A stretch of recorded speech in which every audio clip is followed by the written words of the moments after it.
Hey YouTube, this is vlorox. Today I'm going to be making a video on my HPA and my CO2 tank. I have two of the CO2 tanks, but they're not allowed at the fields that I go to, so I don't even bother um, going there. So I bought an HPA tank. The CO2 tank here, it's an Extreme Rage 20-ounce CO2 tank. It's just got the regular pop-off thread cover, and my HPA tank. This is a Gorilla 48 cubic inch, 3000 psi HPA tank.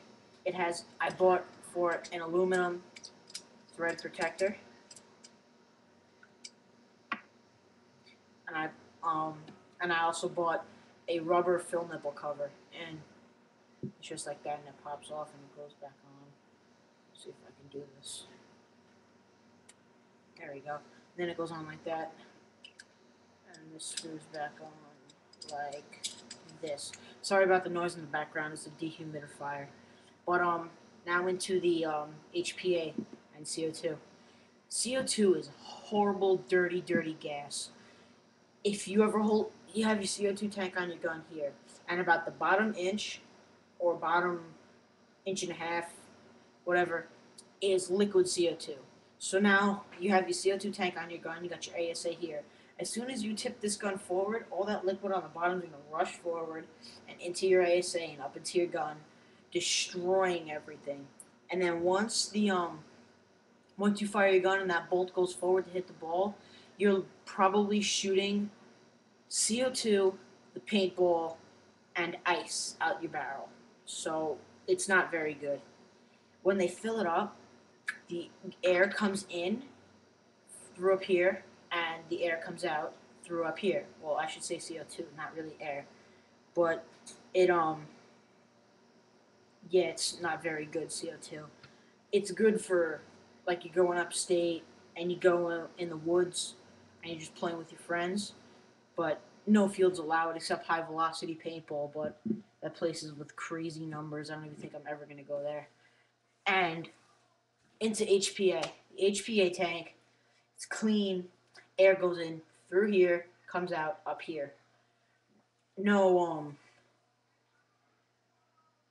no really bad things getting into here. Once in a while, you're gonna have to take off your regulator and just clean out the inside of your tank.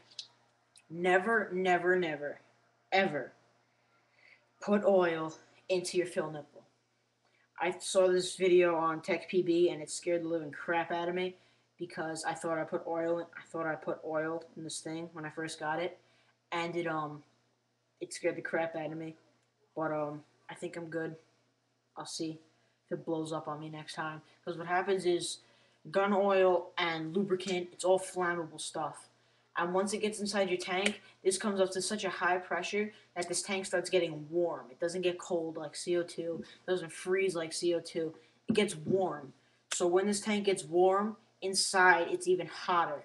So that oil is just gonna start burning, and your tank's gonna explode, basically.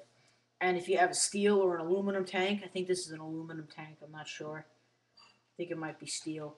But this tank, when steel explodes, it creates shrapnel. Shrapnel rips people to shreds.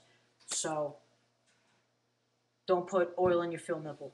CO2, like I said, gets very cold, and plus it's long. It's a very long tank. It is narrower than the HPA tank. You can see there, it's a lot narrower, but it is nowhere near as tall. This, even with the myth regulator on this, which is the smallest, it just blows this tank away, like with an inch or two to spare. So I'm not too fond of the way the CO2 fits in my shoulder. Now I'm holding my gun out here, so it's not really that great. But with this, you can't really put drop forwards with these because it's got all this excess in the way. But now when I have my tank here, my grip is here, not out here, not back here, but here. Now this is comfortable for me. I don't know about you guys, but this is a pretty comfortable grip. I made a video about it. It's my Spider Sonics. Check out that video.